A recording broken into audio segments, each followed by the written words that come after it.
It must drive God crazy to see how much we take for granted. My friend Jabari is a great example. This afternoon, his grandmother left Wilson's drugstore, grinning, and hurried across the avenue, clutching a large envelope. She stopped in front of the garden to catch her breath and waved me over while she rested. "Look-a-here," she said, slipping an 8x10 glossy from the envelope. It was a photo from Jabari's prom. "That's my grandbaby," she said, proud as the First Lady, going on about how clever she knew he was, and how he got his brains from her side of the family, and how she planned on framing his diploma, in silver no less.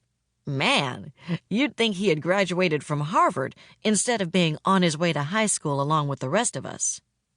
Then again, he might be the first in his family to make it so far. Whether he is or not, I suppose his grandmother has the right to brag. I smiled politely and said, yes, Jabari did look mighty handsome in that fine suit, which is right about when she dug out her wallet and rewarded my good manners by showing me an old photograph of Jabari scooting bare-bottomed across a baby blanket. "He always was the cutest thing," she cooed. All I could think was, poor Jabari. What's this thing grown-ups have about showing off embarrassing pictures of naked babies? I don't know. I couldn't keep from laughing, though. After all, this is the guy I sometimes meet on the basketball court after school for a game of one-on-one.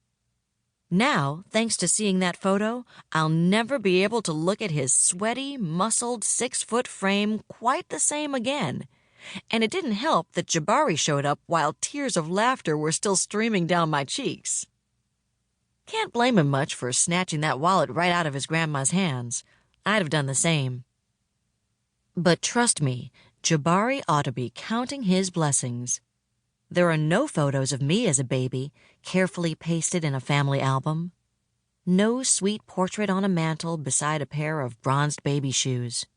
There are no Kodak memories of my 3rd birthday party, face happily smeared with cake frosting or strawberry ice cream. There are no wallet-size proofs of my existence at the age of 8, or 9, or 10. I wish there were.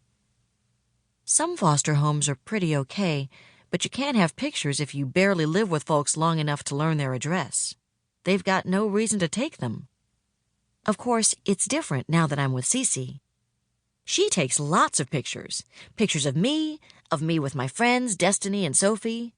Pictures of CeCe and me together. In fact, she's gone a little picture crazy if you ask me. Still, it's hard to keep track of a little thing like a photograph when you're constantly moving. Stuff gets left behind.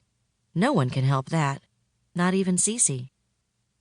So I'm not taking any chances. These words, these notes are going to be my photographs of me, of who I am and what I do, and what my life is like, here, now. Someday, I'll look at this photograph of me and Jabari and his oh-so-proud grandmother, and I'll grin, the way I'm grinning now.